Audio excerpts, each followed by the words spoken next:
జైశ్యామ్ అందరికి ఇది కనబడేది అయితే మన రూమ్ ఇది. మనము ఖర్జులు ఉంటాం, ఖర్జుల కల్దీయాల అయితే ఇది కనబడేది 3 బెడ్రూమ్ కనబడుతున్నాయి కదా. ఇది ప్రస్తుతానికి మా నడిపి నాన్నోళ్ళది. దీంట్లో ఇది 250 రియాలది మొత్తం రెంటు. అయితే మొత్తానికైతే దీంట్లో ఒక ముగ్గురు పడుకుంటారు. అక్కడ లాస్ట్ బెడ్ కనబడుతుంది కదా, దీంట్లో మా బావ ఉంటాడు. బావ కారు తీసుకున్నాడు, కిరాయి పోయిండు. ఇగో అన్న ఉన్నాడు కదా, అన్న కొత్తగా వచ్చిండు, మన రూమ్లో ఉంటాడు. ఇక్కడైతే మా తమ్ముడిది, ఇక్కడ మా నడిపి నాన్న వండుకుంటాడు. ఇక్కడ మన ఫ్యామిలీ మొత్తము ముగ్గురు, అంటే మా నడిపి నాన్న, పెద్ద నాన్న, మా నాన్న ముగ్గురు ఇక్కడనే ఉన్నారు సౌదీలో. పెద్ద నాన్న ఏమో రియాదులు ఉన్నాడు 16వ గేట్ కాడ. మిగతా అయితే ఇద్దరు నాన్నలు ఇక్కడనే ఉన్నారు. ప్రస్తుతం అయితే ఇది మనది రూము. ఎట్లుంది మంచిగా, ఏసీ మొన్ననే ఫిట్ చేయించినాం. మొన్న పాకిస్తాన్ వాడి దగ్గర ఫిట్ చేయించినాం ఉన్నాం కదా, ఇదే ఫిట్ చేయించినాం. 250కి ఫిట్ చేసిండు. ఇది కనబడదైతే ఇదే. ఇక్కడ దేవుళ్ళ ఫొటోస్ కూడా ఉన్నాయి. ఇట్లా ఇట్లా పెట్టేసినాం. ఇగో ఇక్కడ కనబడుతుందా, రాముల వారు, సీతమ్మ వారు, అట్లా. ఇది ఈయనే చిన్నగా ఈయనే మొక్కుతాం మనమైతే. చూడండి మంచిగా ఎంతో, అంటే చిన్న అగ్గిపేట ఇప్పుడు మనకు కాంగ్రెస్ ప్రభుత్వం కట్టిస్తుంది చూసినావా, ఆ టైప్లో చిన్న ఉంటుంది. అదే ఇట్లాంటి రూమ్ రియాదులో అయితే మాత్రం దాంట్లో 6-7 పడుకుంటారు. ఒక్కొక్కరికి 800 ఛార్జ్ చేస్తారు 6 నెలలకి. ఎక్కువ కాస్ట్ ఉంటుంది. ఆడ ఉండలు కూడా ఎక్కువ సంపాదిస్తారు.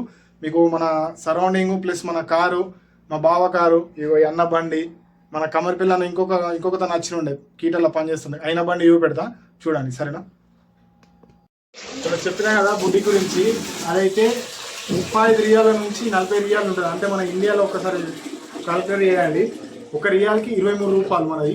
ఒకసారి మీరు మన ఇండియాలో ఎంత ధర ఉన్నదో ఇక్కడ ఎంత ధర ఉన్నదో మనకు కామెంట్ చేయండి. ప్రస్తుతానికి అయితే ఇగో ఇక్కడ కార్యాల వేందో అని చికెన్ ఇద్దరు ఇది కనబడుతుంది కదా, ఇంత పొడుగున్నాయి వేందో సోసెసా. ఇగో ఫ్రిడ్జ్లో పెట్టుకొని తినేటియే మొత్తం. ఇక్కడ చికెన్ అయినా మటన్ అయినా మొత్తం ఫ్రిడ్జ్లోనే ఉంటుంది. ప్రస్తుతానికి అయితే మంచిగా. ఇంకో విషయం చెప్పాల్సిందంటే, మనం పొద్దున డ్యూటీ అయిపోగానే ఎక్సర్సైజ్ చేస్తాము. దానికి సంబంధించిన ఎక్విప్మెంట్లు మన దగ్గర ఉన్నాయి, అవి బయటనే పెట్టినాము. అవి కూడా చూపితే కొంచెం చీకటి ఉంటుంది, కొంచెం అడ్జస్ట్ చేసుకోండి సరేనా. ఇది కనబడుతుంది కదా, వీటినే లేపుతాం రోజు పొద్దున డంబుల్స్ టైప్లా. ఇంకా ముందటైతే మొత్తం మనకి గ్రౌండ్ ఉన్నది. గ్రౌండ్కి సంబంధించి చూపెడతా. ఇట్లా గ్రౌండ్ ఇది ప్రస్తుతానికైతే. ఈయన ఏదన్నా తిని చేసి ఆగమానం చేయాలన్న ఈయనే ఉంటుంది మనం మొత్తం. ఇగో కాక కనబడుతుండ హాయ్ అబ్బోల్ బంగ్లాదేశ్ అన్న. ఈ అన్న ఇక్కడ పక్కనే ముముక్స్కి సంబంధించిన ఏదో షాప్ ఉంది. ఈ ఇక్కడ పొద్దున పూట ఉంటుంది, నైట్ పూట పండుకుంటాడు. ప్రస్తుతానికైతే మంచిగా ఉంది. ఇగో ఈ వెహికల్ కనబడేది అయితే మనకు పాకిస్తాన్ ఉన్నది, వెల్డింగ్ ఇట్లా చేస్తారు. దాంట్లోనే మనకు ఇంటికి పోయి సౌదర్ల దగ్గర కానీ మనకి ఏదో అవసరం ఉంటే దాంట్లోనే చేస్తారు వెల్డింగ్. మిషన్లు కానీ ఇలా ఏం లేదు, లోపల పెట్టేసిండు. చలో ఇంకోటి ఏంటంటే, మనకి ఇక్కడ వాటరే పెట్టుకుంటాం, ఫిల్టర్ వాటర్. డైరెక్ట్ మనకు వెహికల్ వచ్చేసి ఇగో ఇలా పోసేస్తుంది. ఇట్లా పెట్టుకున్న తర్వాత ఈ నుంచి నల్లగా పట్టుకొని మనం ఫ్రిడ్జ్లో పెట్టుకుంటాం. కంపల్సరీ అయితే ఫ్రిడ్జ్లో పెట్టుకోవాలి వాటర్, లేకపోతే ఇక్కడ గరంగి చచ్చిపోతాం, చల్లగా ఉంటుంది. ఫ్రిడ్జ్లో పెడితే మాత్రం చల్లగా తాగాలి, ఎందుకంటే గరంలో తిరుగుతాం కదా. చల్లగా ఉంటే మనకు బెనిఫిట్ అన్నట్టు. ఇంకోటి ఏంటంటే, ప్రస్తుతానికి మనము ఇప్పుడు మన వాళ్ళు వంట చేస్తున్నారు కదా, దాని పక్కన పాకిస్తాన్ వాళ్ళు కూడా ఉన్నది వంటగది. వాళ్ళు ఒక 10 మంది ఉంటారు, వాళ్ళు ఇళ్ళనే వంట చేసుకుంటారు. చూడండి ఇది మనకన్నా కొంచెం చిన్నగా ఉంటుంది. ఇది చిన్నగా ఉంటుంది, ప్లస్ ఇదంతా ఇరికిరికి ఉంటుంది, ఇంత గలీజ్ ఉంటుంది. మనంతా ఇట్లా పర్ఫెక్ట్ పెట్టుకోరు, అంత ఆమాం ఉంటుంది ఈ ఆలతో దిమాగ్ ఖరాబ్. ఇంకా చెప్పాలంటే, మనము లాస్ట్ అంటే ఇక్కడ ఈ రూమ్ అయితే మనకు దగ్గర మా నడిపిన వాళ్ళు ఒక 15 సంవత్సరాల నుంచి ఇదే రూమ్లో ఉంటున్నారు, ఇక్కడనే ఉంటున్నారు. ఇంతకుముందు 15 సంవత్సరాల కిందట మా నాన్న, నడిపిన నాన్న, మా పెద్ద నాన్న అందరు కలిసి ఈ రూమ్లోనే ఉంటుండేనంట. ఇప్పుడు మా నడిపిన కొడుకు నేను ఈ రూమ్లో ఉంటున్నాం మొన్నటి దాకా. తర్వాత మా నాన్న రాగానే మేము షిఫ్ట్ అయిపోయినాం. ఈ మా బాగున్నాడు సిగ్గుపడుతున్నాడు వీడియోలోకి వచ్చేటందుకు. నువ్వు ఫస్ట్ టీషర్ట్ వేసుకోబా. అయితే చెప్పాల్సింది ఏంటంటే, ఈ బావాది మా నిజామాబాద్ డిస్టిక్. మనకు నిజామాబాద్ డిస్టిక్ నుంచి 10 కిలోమీటర్లు అడిమాడిపల్లి. వాళ్ళన్న వీడియో చూసేటోళ్ళు ఉంటే మాత్రం, నిజామాబాద్ వాళ్ళు కానీ అడిమాడిపల్లి ఉంటే మాత్రం కామెంట్ చేయండి. మీకు ఆయనని ఆ ఫేస్ పెడతాం, మస్తు మంది గుర్తుపడతారు. అక్కడ సర్పంచ్లతో వీళ్ళతో షెటిల్ అవి వాడతాడు, గమ్మతుంటాడు. అంటే ఆలోచన ఎట్లుంటుంది అంటే, ఏడుకైనా కానీ మనకు బాడీ బిల్డింగ్కి సంబంధించింది కానీ పొద్దున యోగా కానీ ఖచ్చితంగా చేస్తాడు. అదైతే మంచి అనిపిస్తుంది నాకు. మస్తు మందిని చూసిన ఇక్కడ డ్యూటీ అయిపోయిన తర్వాత ఏం చేస్తారు, వచ్చి తిని పంటారు. కానీ బావ ఏం చేస్తారంటే డ్యూటీ అయిపోయిన తర్వాత పొద్దున వచ్చిన తర్వాత యోగా చేస్తాడు కంపల్సరీ. మనకి ఇంటికాడ ఆర్ఎస్ఎస్లా అట్లా తిరిగినోడు కాబట్టి పొద్దున యోగా, సూర్య నమస్కారాలు, దాని తర్వాత మనకి ఇది జిమ్ కానీ అవి బాగా వచ్చిన తర్వాత నేను కూడా చేస్తున్నా. చూపెడతా బావని బయట. మా బావ అయితే మా చిన్న బావ, పెద్ద బావ నిన్నాక మొన్న చుట్టిపోయిండు. 2 నెలలు ఉంటాడు. అదే మాడిపల్లిలో ఉంటాడు. వ్యవసాయం ఉన్నది ఆడ, 4 ఎకరాలు 5 ఎకరాలు చేసుకుంటున్నారు. మంచిగా ఉంది అక్కడ. కానీ ఇక్కడ ఏంటంటే ఇంకా బావకి పెళ్లి కాలేదు. ఇక్కడికి వచ్చిన తర్వాత ఇటు పోయిన తర్వాత పెళ్లి చేసుకుంటాడంట. వాళ్ళ 10 అంటే మా క్యాస్ట్ 10 వాళ్ళు ఉంటే మాత్రం చెప్పండి సరేనా. కొంచెం మంచి పిల్ల చూడండి. నెలకు ₹1,00,000 సంపాదిస్తున్నప్పుడు మంచి పిల్లని చూడండి మీరైతే. మొత్తానికైతే ఇది వ్యవస్థ మన రూము. ఇంకా మీతోని మాట్లాడుకుంటే మీకు మన దగ్గర ఉండే చిన్న ఫ్రిడ్జ్ దాంట్లోనే పెట్టుకుంటాం. చూపెడతా. ఇగో ఇది మన ఫ్రిడ్జ్. చెప్పలే చల్లటి అలా పట్టుకొని ఇలా పెట్టుకుంటామని. కంపల్సరీ ఇట్లా పెట్టుకోవాలి. ఎందుకంటే ఇక్కడ ఘరంకి మన కూరగాయలు కానీ గుడ్లు కానీ మొత్తం ఖరాబ్ అయిపోతాయి. ఇగో అంటే మా ఫ్యామిలీలో ఎట్లా అంటే కొంచెం ఇంటికే లూసిపోతాయి అన్నట్టు, బట్టగుండు టైప్లో అట్లా ఉంటుంది. First of all head and shoulder ఇవైతే మెయిన్ ఇది వాడాలి. ఎందుకంటే ఈ వాటర్ అనేది మంచిగా ఉండదు. ఇట్లాంటి కొంచెం షాంపులు బీంపులు వాడితే కొంచెం మంచిగా ఉంటుంది అన్నట్టు. ఇంకోటి చెప్పాలంటే మా తమ్ముడు ఒకటి ఎయిర్ గురించి ఏదో ఆయిల్ వాడతాడు. ఆయిల్ ఎక్కడ పెట్టిండు అది కనబడతలేదు, చూపెడతాది. అది మంచిగా ఉంటుంది మొత్తానికి. ఇదేనా ఆయిల్? ఇది కనబడుతుంది కదా. వాడు ప్రతిరోజు మక్సల అంటే క్లోజ్ చేసిన తర్వాత వచ్చేసి నెత్తికి పెట్టుకొని ఇట్లా అదొకటి ఉంటుంది. దాన్ని ఏమంటారు ఏమో అని ఆ పదాలు మనకి ఐడియా లేవు దాని గురించి మాట్లాడేది. ఇట్లా అటు ఇటు ఇటు అనుకుంటా అంటాడు. ఇట్లా కొంచెం ఉంటుంది. దాన్ని అంటాడు ఎంటికలు అనేది మళ్ళీ ఉడతాయంట. అది అట్లున్నది. ఇంకోటి మా బావ వచ్చేటప్పుడు ఏదో ఓలో గిఫ్ట్ ఇచ్చిళ్ళు బావకి. ఇగో ఇది మీరు చూడండి. ఇగో ఓలో గిఫ్ట్ ఇచ్చిళ్ళు. ఇది కూడా బతకొచ్చిండు. మంచిగా ఉంటుంది. అంటే ఇక్కడ వాతావరణం ఎట్లుగా అంటే ఒక మన క్యాస్ట్ కాకుండా మతం ఏదైనా కానీ మంచిగా అందరం కలిసి ఉంటాం. అదైతే నాకు మజా అనిపిస్తుంది. ఎందుకంటే మనం ఇండియాలో ఉన్నప్పుడు అయితే ఎట్లా మనం ఏమంటారు అంటే పాకిస్తాన్ అది ఇది అంటాం. అంటే అది కావచ్చు. నేను చెప్పేది ఏంటంటే ఇక్కడికి వచ్చిన తర్వాత ఇక్కడ ఉండేటోళ్ళు మాత్రం అందరు కలిసి ఉంటాం అన్నట్టు. ఆ విధంగా మనము ఆ పాకిస్తాన్ వాళ్ళతో కానీ బంగ్లాదేశ్ కొంచెం మంచిగా ఉన్నాం అనుకో, వాళ్ళ త్రూలో కొంచెం మనకు పనులు అయ్యేటి. ఇక్కడ నేను ప్రజెంట్ మాట్లాడుతున్నా, ఈ సౌదీ గురించి మాట్లాడుతున్నా. మనకు కూడా కొంచెం బిజినెస్లు ఉన్నాయి కాబట్టి దాని గురించి కూడా ఆలోచించుకొని వాళ్ళతో అంతా కలిసిమెలిసి ఉండాలి. అది పద్ధతి అంటే మన దండం ముఖ్యం కదా. ఫస్ట్ ఆఫ్ ఆల్ ఇక్కడ మన ఇండియాకి వచ్చిన తర్వాత ఏంటంటే మన ఇండియా ముఖం. నేను భారతీయుని కాబట్టి ఖచ్చితంగా వ్యతిరేకినే మన ఏమంటారు బంగ్లాదేశ్కి ప్లస్ పాకిస్తాన్కి, అంతేనే కదా. కామెంట్ చేయండి మనకు. అంటే నేను పాకిస్తాన్తో అట్లా ఉండు కరెక్టా కాదా అన్న కామెంట్ చేయండి సరేనా.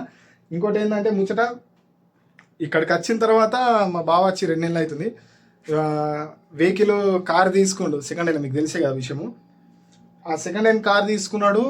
ఇప్పుడు అందరు నమ్ముతలేరు. ఏంటంటే నువ్వు కీటల పని చేస్తున్నావు అది ఇది అనుకుంటా ఏదేదో కామెంట్లు చేస్తున్నావు. కానీ ఎంత అంటే నన్ను నమ్మి మాత్రం మన కమ్మర్పల్లికి చొక్క ఆయన వచ్చిండు. నిజామాబాద్ అంటే మా బావ వచ్చిండు. దాని తర్వాత బీంగల్ దగ్గర ఒక అన్న ఉంటాడు. అన్న కూడా వచ్చిండు. అన్నని మీకు స్టార్టింగ్లో పెట్టిన విషయం అన్ననే. ఈ వ్యవస్థ అంటే ఏంటంటే మనకు సాలరీ పరంగా కానీ మనకు ఇక్కడ లాంగ్వేజ్ పరంగా కానీ కొంచెం మంచి బెనిఫిట్ ఉంటుంది అన్నట్టు. ఏంటంటే మనకు వేరే కంట్రీలు పోతే మనకు ఖత్తర్ కానీ కువైట్ కానీ ఇటు మన దుబాయ్ పోతే కానీ హిందీ అనేది ఎక్కువ.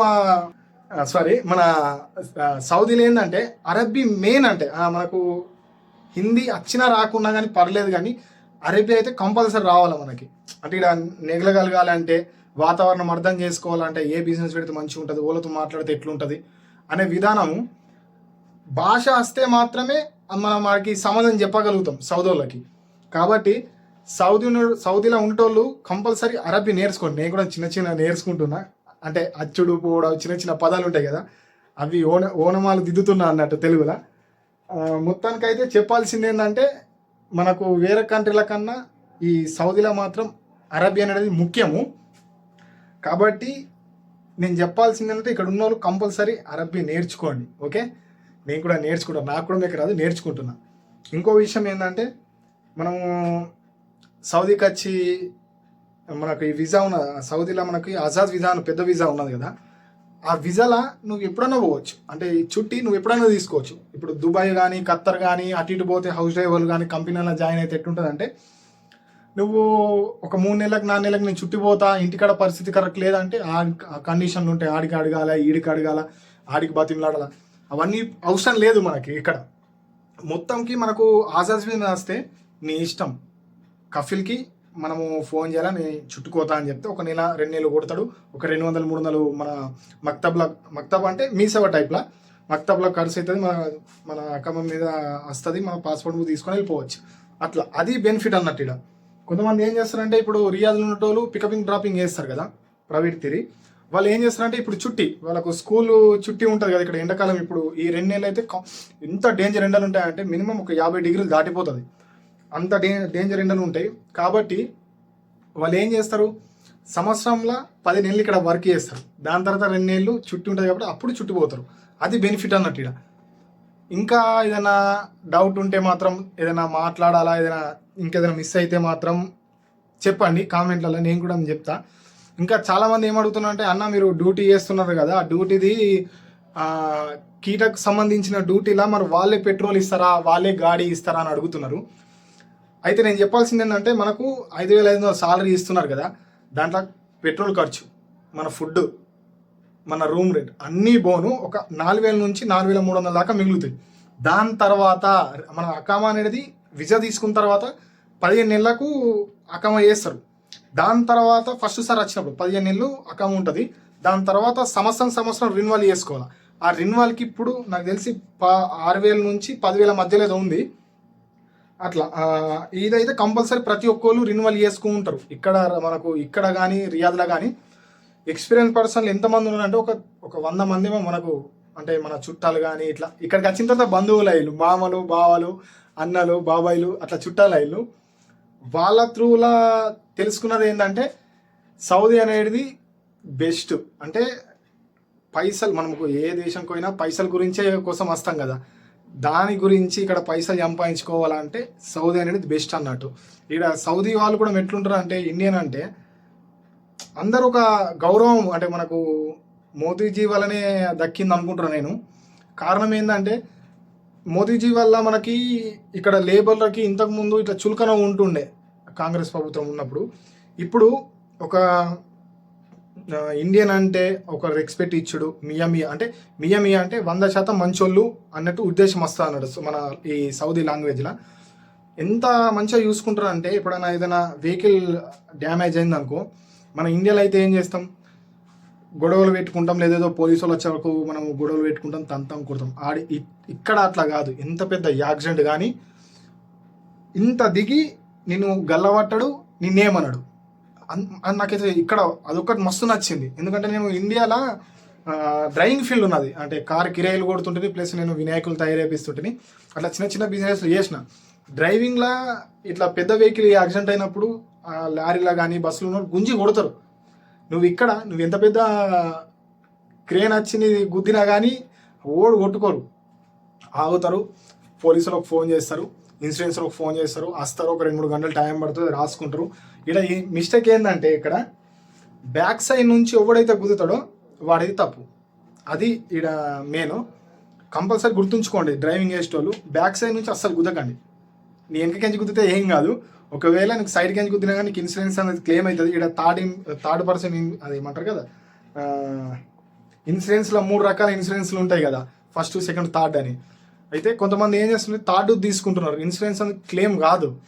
కొంచెము మనకు ఫస్ట్ క్లాస్ తీసుకుంటే ఇన్సూరెన్స్ నీకు ఎక్కువ వర్తిస్తుంది, ప్లస్ నీకు పానంకి ఏమైనా అయినా, నీకు ఏదైనా అంటే కాలు ఫ్రాక్చర్ అయినా, నీకు ఏదైనా మేజర్ ఇంజూర్ అయినా కానీ ఈ హాస్పిటల్లో ఫ్రీ ఉంటుంది అన్నట్టు ఇన్సూరెన్స్ క్లెయిమ్ చేసుకుంటే. ఓకేనా?